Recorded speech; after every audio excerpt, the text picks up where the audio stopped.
Good evening everyone. आज अपन complete करने वाले हैं जो डाइजेस्टिव सिस्टम था, वो आज में लास्ट क्लास होगी, उसमें अपन डाइजेस्टिव सिस्टम कंप्लीट कर लेंगे। अगले दिन से कल से अपन एक्सक्रीटरी सिस्टम स्टार्ट करेंगे। तो जो पिछली क्लास थी उसमें अपन ने देखा था कि जो पैनक्रियाज है वो कौन सा जूस सिक्रेट करती है, वो पैनक्रियाटिक जूस सिक्रेट करती है। ठीक है। जो स्टमक है वो कौन सा जूस सिक्रेट करता है, वो बाइल जूस सिक्रेट करता है। और वो स्टोर कहाँ पे होता है, वो होता है कहाँ पे, वो होता है गॉल ब्लैडर में स्टोर होता है। ठीक है। और एक और जूस अपन ने देखा था जो कि स्मॉल इंटेस्टाइन के द्वारा सिक्रेट किया गया था। ठीक है। उसे कहा जाता है इंटेस्टाइन जूस, जिसे इंटेस्टाइन जूस भी कहा जाता है। वो ड्यूडेनम में एक ड्यूडेनम में भी एक ग्लैंड होती है, उसके द्वारा वो सिक्रेट किया जाता है। ठीक है। अब जान लेते हैं जो अपन ने कल अपन ने बाइल जूस कल अपन ने पैनक्रियाटिक जूस देख लिया था और अपन ने इंटेस्टाइन जूस देख लिया था। आज अपन स्टार्ट करते हैं जो अपना रह गया था कल। आज अपन देखेंगे बाइल जूस। तो स्टार्ट करते हैं बाइल जूस से। बाइल जूस, जो बाइल जूस है किसके द्वारा सिक्रेट किया जाता है, ये सिक्रेट किया जाता है लीवर के द्वारा। ठीक है। ये मैंने आप लोगों को बताया था कि ये लीवर के द्वारा सिक्रेट किया जाता है। अब जानते हैं इसके आगे। जो बाइल जूस है ये किस फॉर्म में मिलता है, ये मिलता है ग्रीन येलो कलर में। ठीक है। ग्रीन येलो कलर का, ग्रीन येलो कलर का एक चिपचिपा स्टिकी पदार्थ होता है। ठीक है। चिपचिपा या फिर स्टिकी पदार्थ,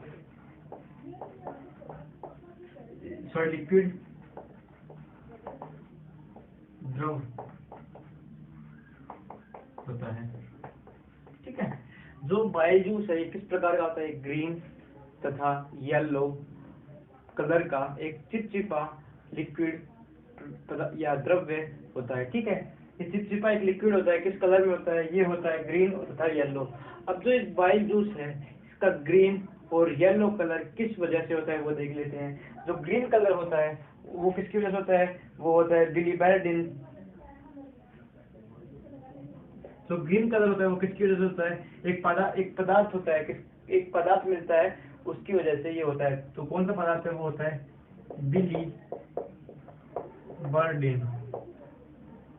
बिलीबर्डिन। ठीक है। और जो येलो कलर होता है वो किसकी वजह से होता है वो देख लेते हैं। तो ये जो येलो कलर होता है उसका रीजन होता है बिलीरुबिन। ठीक है। बिलीबर्डिन और बिलीरुबिन नामक पदार्थ होते हैं जो इनका बाइल जूस का कलर ग्रीन तथा येलो कर देते हैं।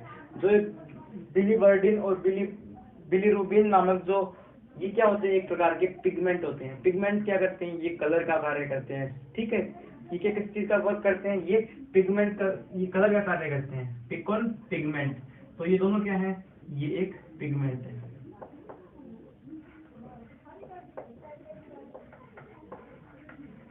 ये दोनों क्या है, ये एक प्रकार के पिगमेंट है। ठीक है। किस टाइप के, बाइल पिगमेंट। क्योंकि किसमें मिलते हैं, बाइल जूस में मिलते हैं। किस प्रकार के पिगमेंट है, बाइल पिगमेंट। ठीक है। जो बाइल पिगमेंट है ये दोनों जो पिगमेंट हैं ये किसके द्वारा सिक्रेट किए जाते हैं, ये आरबीसी जब मरते हैं उस समय स्प्लीन के द्वारा सिक्रेट किए जाते हैं। तो ये कब फॉर्म होते हैं, कब बनते हैं दोनों पिगमेंट की फॉर्मेशन कब होती है, जब आरबीसी डेथ होती है। आरबीसी की डेथ के दौरान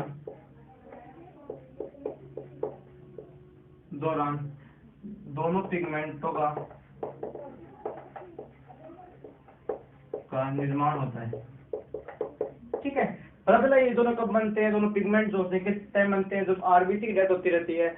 आरबीसी की जब डेथ हुई उसके तुरंत बाद ये दोनों पिगमेंट बनते हैं। दोनों पिगमेंट कहाँ पे जाते हैं, ये जाते हैं लीवर के पास। और लीवर का जो कलर है वो जो बाइल जूस सिक्रेट करता है उस समय ये दोनों हेल्प करते हैं इनको कलर प्रोवाइड करने में। ठीक है। जो बाइल जूस होता है इसका पीएच मान होता है 7.7। जो बाइल जूस होता है इसका पीएच मान कितना होता है, इसका जो पीएच मान होता है वो कितना होता है, 7.7। पोटेंशियल ऑफ हाइड्रोजन जो बायजूस का पीएच मान होता है वो होता है 7.7, ठीक है। और इसमें एक चीज याद रखें, मैंने आप लोगों को बताया पैनक्रियाटिक जूस, उसमें भी एंजाइम पाए जाते हैं, ठीक है, पेप्सिन और रेनिन। और मैंने आपको बताया कौन सा, वो इंटेस्टाइन जूस, उसमें भी माल्टोज लैक्टोज ये वाले एंजाइम मिलते हैं, ठीक है। सिर्फ एकमात्र ऐसा बाइल जूस है जिसमें एंजाइम नहीं पाए जाते, तो इसमें कोई भी एंजाइम नहीं होते, इसमें कोई भी एंजाइम नहीं पाए जाते, ठीक है। जो बाइल जूस है इसमें कोई भी एंजाइम नहीं पाए जाते। और जो बाइल जूस है किसका पाचन करता है, ये वसा का, फैट का पाचन करता है, ठीक है। ये किसका पाचन करता है, ये किसका पाचन करता है, ये फैट का पाचन करता है। अब देखते हैं अगर हमारे शरीर में बिलवर्डिन और बिलरुबिन की मात्रा बढ़ जाए तो क्या होगा। तो देखते हैं, डिस्कस करते हैं। बिलवर्डिन और बिलबिरुबिन की अगर मात्रा बढ़ जाए तो क्या होगा, तो देखते हैं।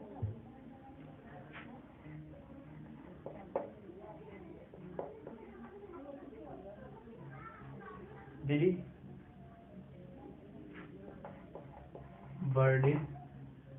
एज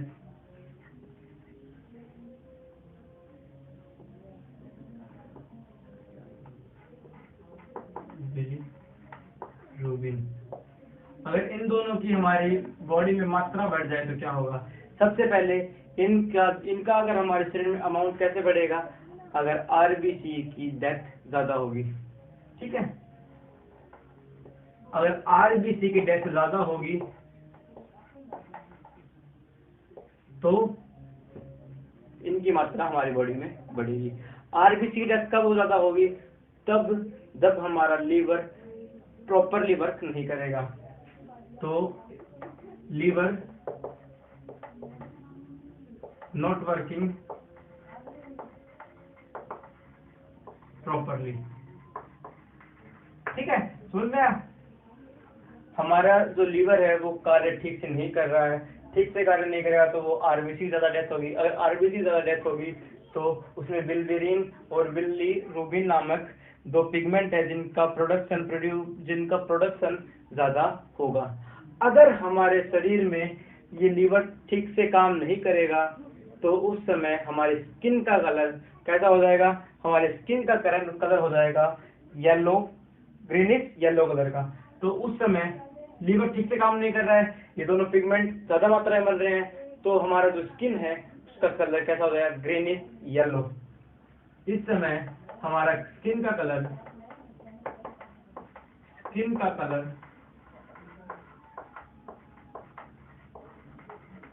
ग्रीनिश येलो में कन्वर्ट होने लगेगा, ठीक है। अब हमारा स्किन का जो कलर है वो कैसा हो गया, ग्रीनिश येलो कलर का हो गया। हमारा स्किन का जो कलर है वो धीरे धीरे चेंज होने लगा। तो ये किस चीज का लक्षण है, ये पीलिए का लक्षण है, जॉन्डिस का लक्षण है। किसका लक्षण है, ये है जॉन्डिस का लक्षण। ये जो लक्षण है ये किस चीज के हैं, ये है पीलिया के या फिर किसके, जॉन्डिस के, ठीक है। तो समझ में आया, जो ये कौन से एंजाइम है, ये कौन से पिगमेंट है, बिलबिरिन और बिलिरुबिन नामक एंजाइम हमारे शरीर में बढ़ते हैं तो उस समय हमें किस डिजीज से गुजरना पड़ता है, उस समय हमें गुजरना पड़ता है पीलिया यानी कि जॉन्डिस नामक डिजीज से गुजरना पड़ता है, ठीक है। अगर यह भी हमारी बॉडी में ठीक ना हो, अगर इससे भी ज्यादा तबीयत ज्यादा खराब हो जाती है तो इसको देख लेते हैं आगे क्या होता है। यही बीमारी आगे जाकर किसमें कन्वर्ट हो जाती है, ये कन्वर्ट हो जाती है किसमें, हेपेटाइटिस में, ठीक है। किसमें,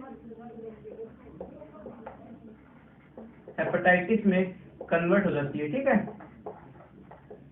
हेपेटाइटिस में कन्वर्ट हो जाती है।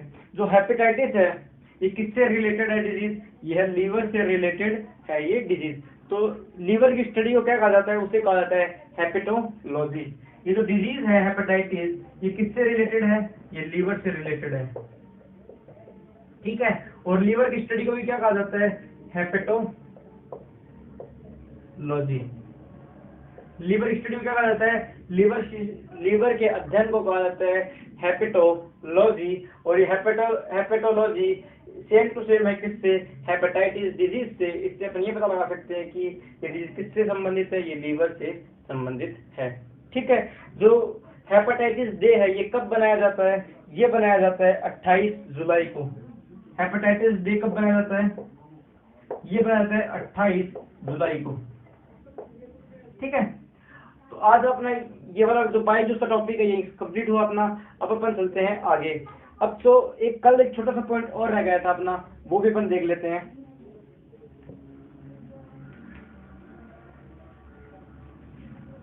एक कल छोटा सा पॉइंट और रह गया था, वो किससे रिलेटेड था?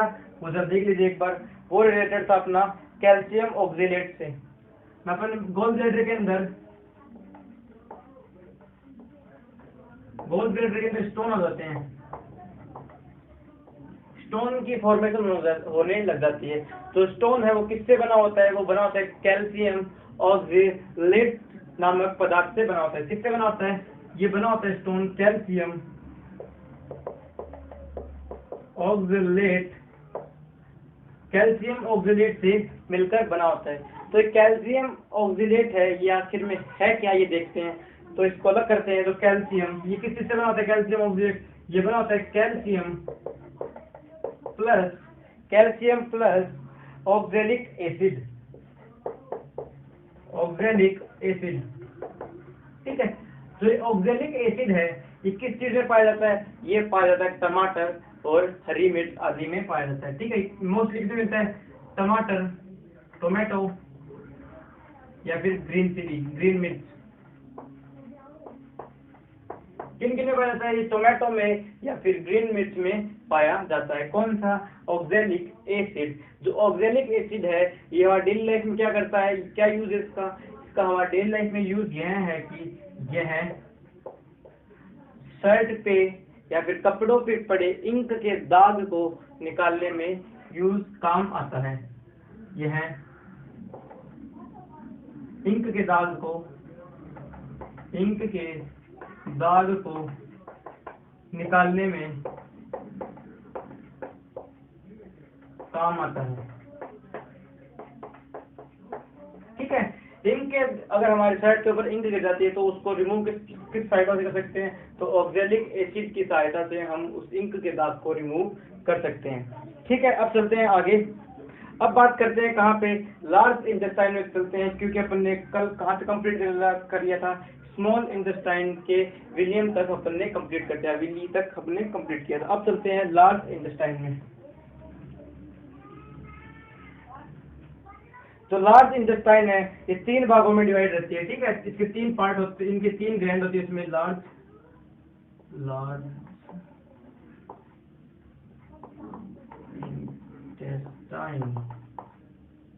लार्ज इंटेस्टाइन के 3 पार्ट होते हैं, इनमें 3 ग्लैंड मिलती है। वो देख लेते हैं एक बार कौन कौन सी है।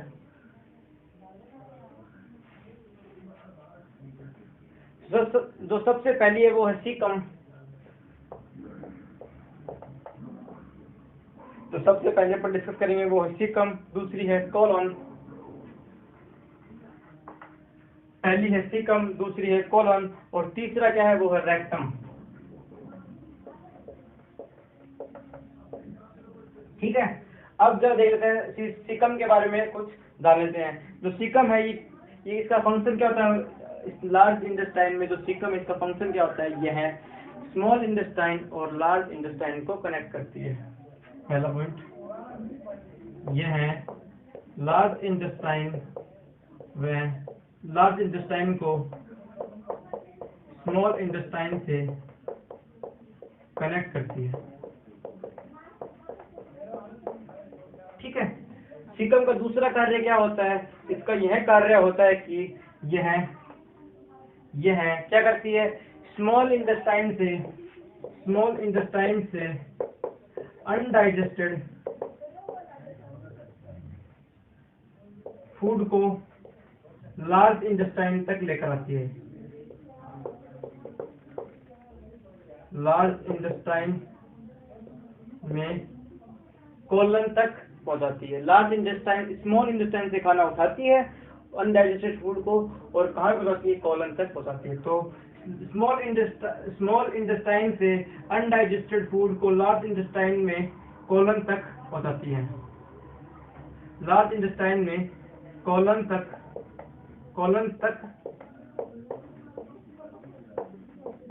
पहुंचाती है। ठीक है, अब जो खाना है वो किसके द्वारा पहुंचाया जाता है, स्मॉल इंटेस्टाइन से उठाकर लार्ज इंटेस्टाइन के कोलन तक पहुंचाने का कार्य कौन करती है, वो करती है सीकम करती है। ठीक है, एक क्वेश्चन ये भी पूछ सकते हैं आप लोगों से कि सीकम की जो लेंथ है वो किन में ज्यादा मिलती है। तो जितने भी हर्बीवोरस एनिमल हैं, जितने भी हर्बीवोरस एनिमल हैं उनमें सीकम की लंबाई लंबी मिलती है। ठीक है, सीकम की लेंथ लंबी मिलती है किसके कंपेयर में, वर्सेस में कार्निवोरस के। जितने भी घास खाने वाले एनिमल वगैरह हैं इनमें सीकम की लेंथ ज्यादा लंबी मिलती है एज कंपेयर टू मांस खाने वाले जानवरों में। अब बात करते हैं 7 कॉलन की। ये इससे इतना ही था, वो मैंने बता दिया आप लोगों को। अब बात करते हैं कॉलन की। ठीक है, याद कर लेते हैं।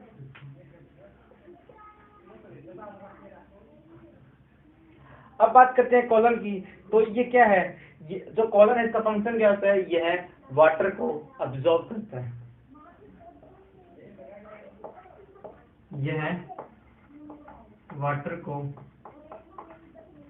अब्सॉर्ब करता है अनडाइजेस्टेड फूड में से।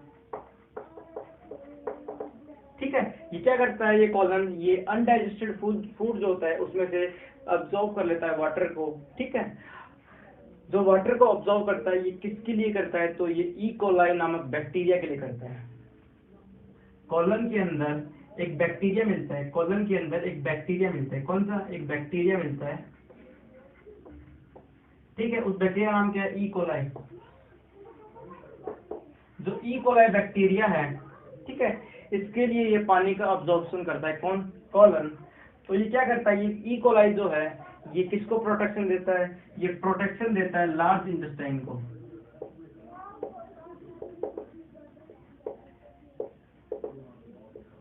लार्ज इंटेस्टाइन को ये प्रोटेक्शन देता है बैक्टीरिया वगैरह से, हार्मफुल चीजों से। और जो लार्ज इंटेस्टाइन है ये इसे वाटर या फिर फूड की पूर्ति करवाता है। ठीक है, अब जरा देखिए ये कौन सा हुआ, ये इसकी हेल्प कर रहा है, ये इसकी हेल्प कर रहा है। तो इसे अपन क्या कहेंगे, इसे कहेंगे हम सिम्बायोटिक्स। सिम्बायोटिक का मतलब क्या होता है, डिपेंड ऑन ईच अदर, एक दूसरे पर निर्भर रहना। ठीक है, डिपेंड ऑन ईच अदर।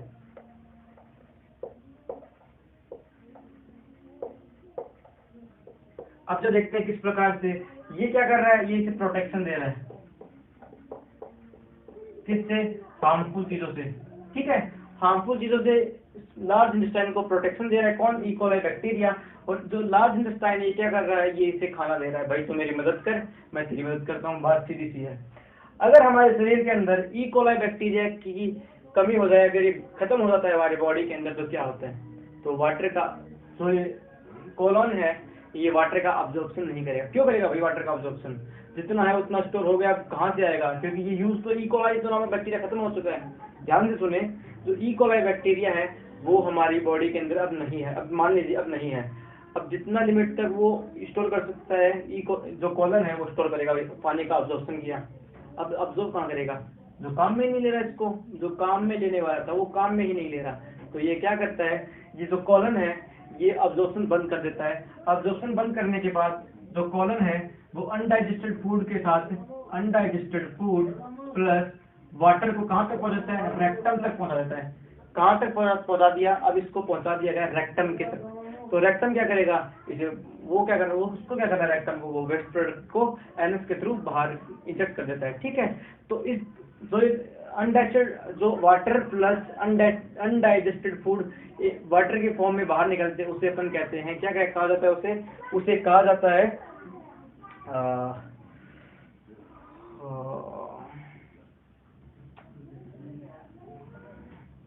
अरे उसे कहा जाता ना वोमिटिंग, उल्टी, लूज मोशन, उसे कहा जाता है लूज मोशन। ठीक है, अनडाइजेस्टेड फूड प्लस वाटर के फॉर्म में जब वेस्ट प्रोडक्ट बाहर निकलता है तो किस फॉर्म, उसे अपन क्या कहते हैं, उसे अपन कहते हैं लूज मोशन, लूज मोशन। ठीक है, तो पता चला लूज मोशन किस वजह से होते हैं, ई कोलाई बैक्टीरिया की वजह से होते हैं। जब अपन मेडिसिन वगैरह खाते हैं तो जो ई कोलाई बैक्टीरिया है ये हमारी बॉडी में दोबारा से हमारे जो लार्ज इंटेस्टाइन है यहाँ पे रिप्रोड्यूस होने स्टार्ट हो जाते हैं। ठीक है, अब जान लेते हैं रेक्टम के बारे में। रेक्टम का छोटा सा सिंपल वर्क है, ये क्या करता है, इजेक्ट करता है अनडाइजेस्टेड फूड को हमारी बॉडी के बाहर रिमूव करता है। या ये मान लीजिए कि it remove undigested food from our body. ठीक है, by the help of anus, anus की सहायता से यह इसे बॉडी से बाहर निकालता है अनडाइजेस्टेड फूड को, रेक्टम। ठीक है, ये अपना लार्ज इंटेस्टाइन यही कंप्लीट हुआ। अब जान लेते थोड़ा सा, अपन आगे चलते हैं तो जान लेते हैं किसके बारे में, डाइजेस्टिव एंजाइम के, एंजाइम्स के बारे में अपन जानते हैं।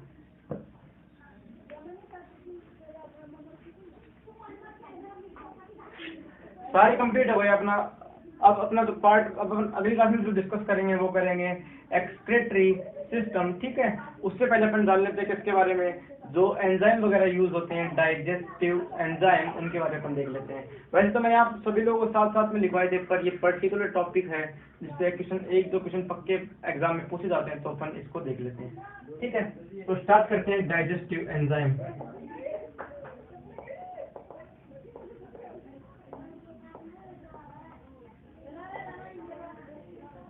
ऐसे अगर बहुत डिटेल में जाएंगे तो बहुत सारे डाइजेस्टिव एंजाइम्स हैं। जो मेन है वो देखते हैं। तो हमारी बॉडी में मेनली किन किन चीजों का पाचन होता है, तो कार्बोहाइड्रेट, फैट और प्रोटीन, तीन चीजों का हमारी बॉडी में पाचन होता है। ठीक है,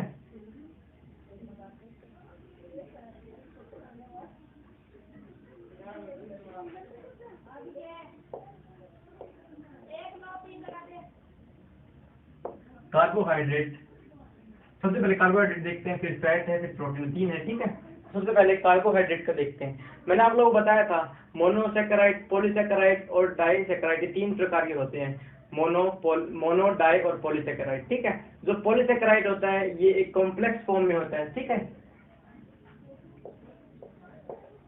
मोनोसैकेराइड, मोनोसैकेराइड किस फॉर्म में होता है, ये कंप्लीट कार्बोहाइड्रेट की फॉर्म में होता है। तो ये किस में टूटेगा, ये टूटेगा मोनोसैकेराइड में। ठीक है, किस में टूटेगा, मोनोसैकेराइड में टूटेगा। ठीक है, तो मोनोसैकेराइड है, फिर ये किस में कन्वर्ट होगा, ये कन्वर्ट होगा किस में, ये कन्वर्ट होगा पॉलीसैकेराइड में, पॉलीसैकेराइड में। अगर किसी को समझ में नहीं आया तो जाके पिछली क्लास देखिए, उनको ठीक से डिटेल में समझ में आएगी। मोनोसैकेराइड, पॉलीसैकेराइड, मोनोसैकेराइड और पॉलीडाई,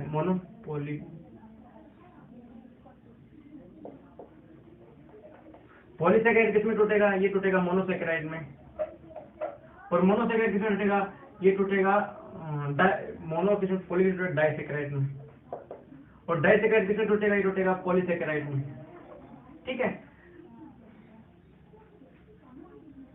पॉली टूटेगा डाई में, डाई टूटेगा मोनो में, पॉली टूटेगा डाई में, डाई टूटेगा मोनो में, मोनो में।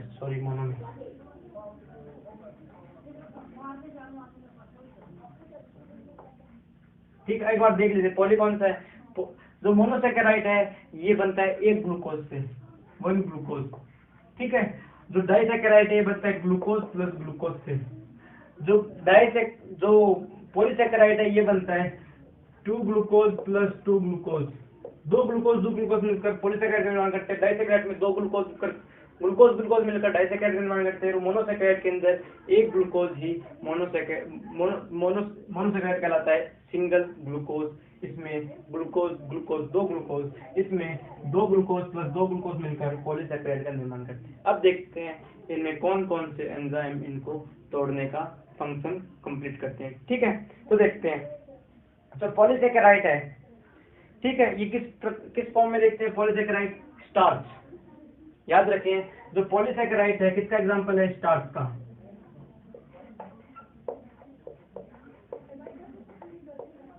स्टार्च का पाचन कौन करता है हमारे बॉडी में? तो इस सलाइवा के अंदर एक एंजाइम पाया जाता है, कौन सा? टाइलिन नामक एंजाइम। ठीक है, टाइलिन।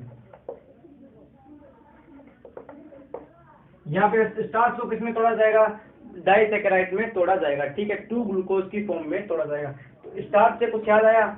जो प्लांट है वो अपना खाना किस फॉर्म में स्टोर कर रखते हैं? वो स्टार्च के फॉर्म में स्टोर करके रखते हैं। ठीक है, तो स्टार्च का जो पाचन वो कौन करता है? टाइलिन एंजाइम करता है। जो स्टार्च क्या है एक प्रकार का? ये पॉलीसेकेराइड है। ये पूछ सकते हैं कि जो स्टार्च है वो किस प्रकार का कार्बोहाइड्रेट है? तो वो किस प्रकार का है? वो पॉलीसेकेराइड टाइप का कार्बोहाइड्रेट है। ठीक है, एक और देखते हैं ग्लाइकोजन। एक और देखते हैं कौन सा है? वो है ग्लाइकोजन।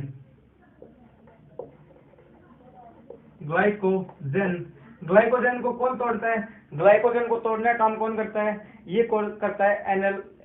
एनालिसिया।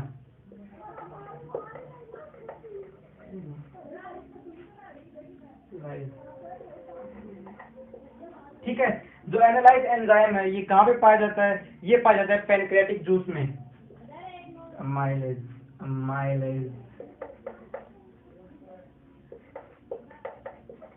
अमाइलेज एंजाइम कहाँ मिलता है? पैनक्रियाटिक जूस में। ठीक है, अब देखते हैं एक बार जो दूसरा एंजाइम है, जो दूसरा पॉलीसेकेराइड है वो क्या है? ग्लाइकोजन है।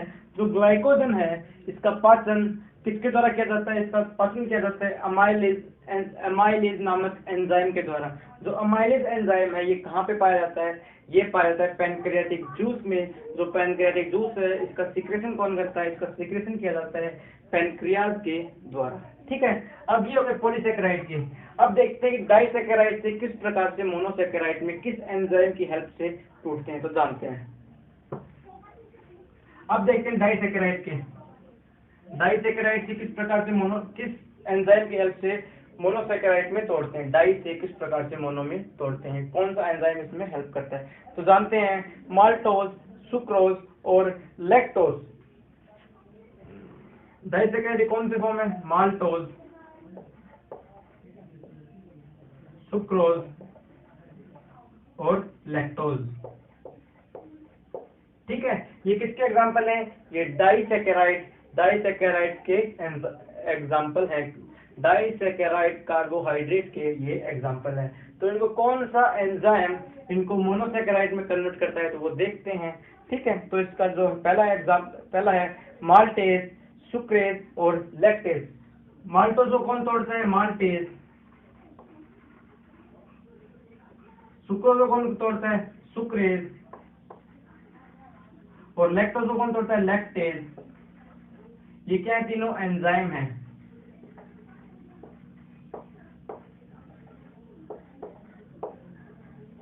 ठीक है, माल्टोज, सुक्रोज और लैक्टोज इनका पाचन किया जाता है। माल्टोज का पाचन करेगा माल्टेज, सुक्रोज का पाचन करेगा सुक्रेज और लैक्टोज का पाचन करेगा लैक्टेज।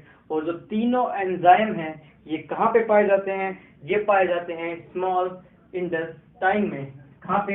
ये पाए जाते हैं स्मॉल इंटेस्टाइन में। ठीक है, अगर स्मॉल इंटेस्टाइन में भी अगर हम बात करें तो ये कहाँ पे किसके द्वारा सीक्रेट किए जाते हैं? तो ये जूस है इंटेस्टाइन जूस।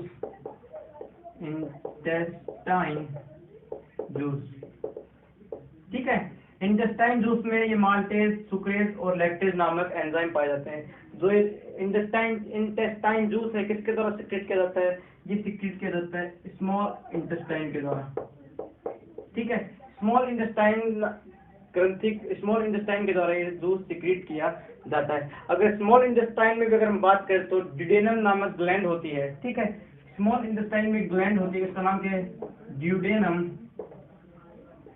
नामक ग्लैंड होती है, इसके द्वारा सीक्रेट किया जाता है। अगर और डिटेल में अगर आप लोगों से पूछना चाहे तो ड्यूडेनम में एक और ग्लैंड पाई जाती है, उसका नाम क्या है? उसका नाम है ब्रूनस ग्लैंड। उसका नाम क्या है? Brunner's gland.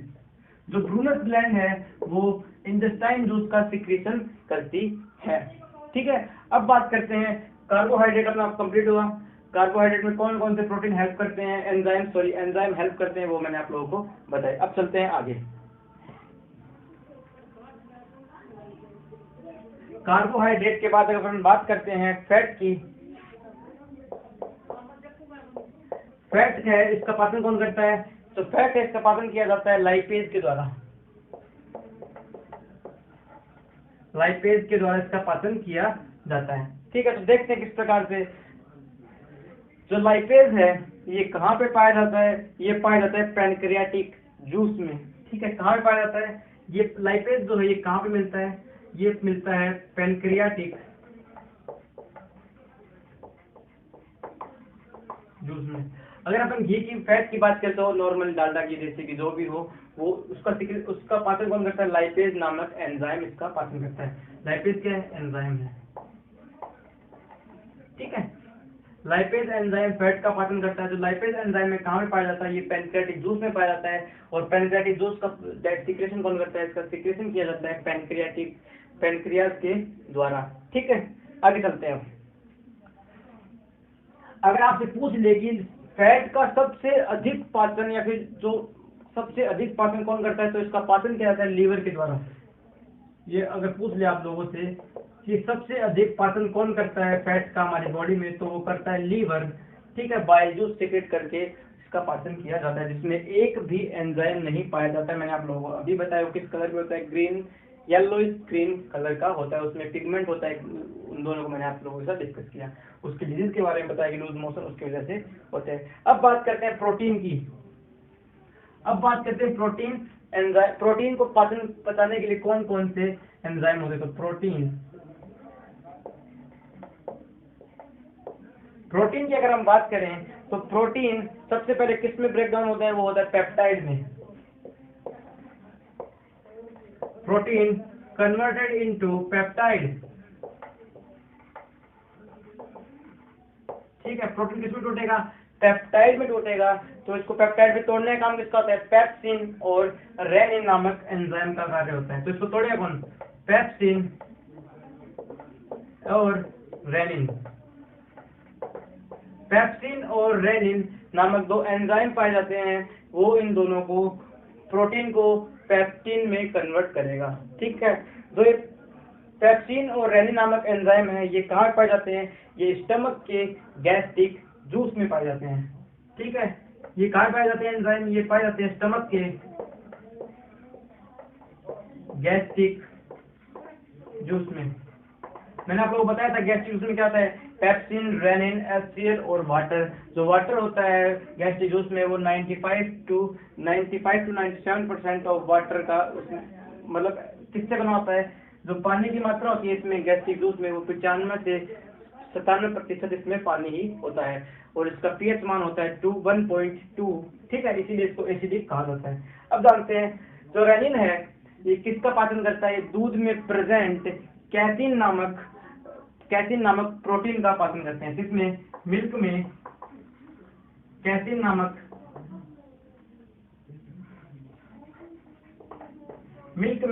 नामक प्रोटीन का पाचन किसके द्वारा किया जाता है? रेनिन के द्वारा किया जाता है। ठीक है, बुढ़ापे में जो रेनिन नामक एंजाइम है इसका सिक्रेशन कम हो जाता है, जिसकी वजह से हमें दूध पचाने में, बुढ़ापे में लोगों को दूध पचाने में बहुत ज्यादा प्रॉब्लम होती है। ठीक है, अब जानते हैं कि पेप्टाइड तक टूट चुका है अभी। अब पेप्टाइड से आगे चलते हैं। अब पेप्टाइड से अब ये है पेप्टाइड से किस में टूटेगा? ये टूटेगा पेप्टोन में। ठीक है, पेप्टाइड से टूटेगा, ये टूटेगा पेप्टोन में। पेप्टाइड से पेप्टोन में तोड़ने के लिए कौन? अब स्टमक में टूटा पिछले वाला आप लोगों ने देखा, प्रोटीन से पेप्टाइड में। प्रोटीन से पेप्टाइड में कहाँ पे कन्वर्ट हुआ? स्टमक में कन्वर्ट हुआ। अब ये चले गए आगे। ठीक है, अब देखते हैं आगे कौन तोड़ता है इनको।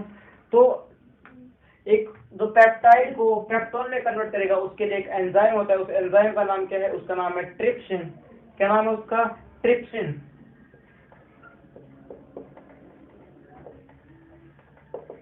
Trypsin enzyme.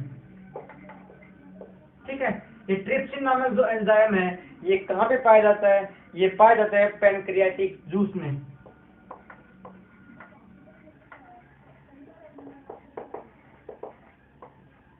ठीक ठीक है। और पैनक्रियाटिक जूस को कौन सिक्रेट करता है? ये करता है पैनक्रियाज। स्टमक के बाद कहाँ पे गए वो गए पैनक्रियाटिक जूस में, ठीक है। अब पैनक्रियाटिक जूस में जाने के बाद इसको पेप्टोन में कन्वर्ट कर दिया जाएगा, पेप्टाइड को पेप्टोन में कन्वर्ट कर दिया जाएगा। किसकी सहायता से? ट्राइप्सिन नामक एंजाइम की सहायता से इसको कन्वर्ट कर दिया जाएगा, ठीक है। ट्राइप्सिन और इसके साथ साथ एक एंजाइम और भी इसकी हेल्प करता है, उस एंजाइम का नाम क्या है? क्राइसोट्राइप्सिन, ठीक है, क्राइमोट्राइप्सिन।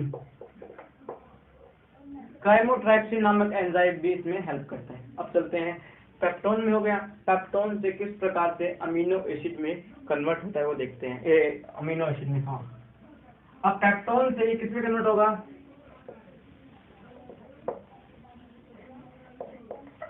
पेप्टोन से कन्वर्ट होगा अमीनो एसिड में, ठीक है। पेप्टोन से अमीनो एसिड में कौन कन्वर्ट करता है? वो मैंने पैनक्रियाटिक जूस की बात की, पैनक्रियाटिक जूस से जो सिक्रेशन होगा है, ठीक है। अब बात करते हैं पेप्टोन से अमीनो एसिड में, तो इसको इरिप्सिन नामक एंजाइम इसकी हेल्प करता है। इरिप्सिन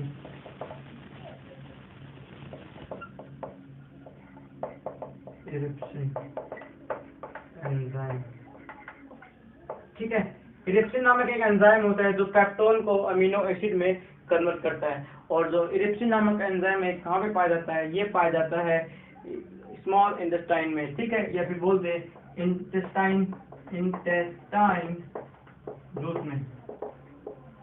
कहाँ पाया जाता है? ये इंटेस्टाइन जूस में पाया जाता है, ठीक है। तो आज आप लोगों को अगर कोई भी डाउट हो तो आप मुझे कमेंट करके पूछ सकते हैं, मैं उसका रिप्लाई पक्का से करूंगा, ठीक है। आई होप कि आप लोगों को वीडियो अच्छी लगी होगी। अगर अच्छी लगी हो तो वीडियो को लाइक करें, शेयर करें और चैनल को सब्सक्राइब करें।